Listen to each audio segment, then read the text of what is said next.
রাসূল সাল্লাল্লাহু আলাইহি ওয়াসাল্লাম বলছেন যে মাজলিসুজ যিকর, যেখানে আল্লাহ দিন সম্পর্কে আলোচনা করা হয় সেই জায়গাটা বলা হয় রিয়াজুল জান্নাত, জান্নাতের বাগান।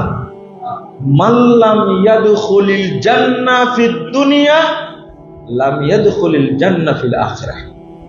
ইমাম ইবনে তাইমিয়া রাহিমাহুল্লাহ বলছেন, যে ব্যক্তি দুনিয়াতে জান্নাতে ঢুকতে পারবে না সে পরকালে জান্নাতে ঢুকতে পারবে। এটা হলো দুনিয়ার জান্নাত।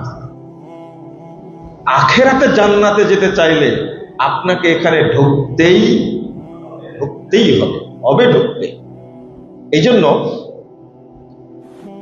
শরীয়তের আইনের মাঝখানে অবস্থান করাই হলো দুনিয়াতে জান্নাতে থাকা।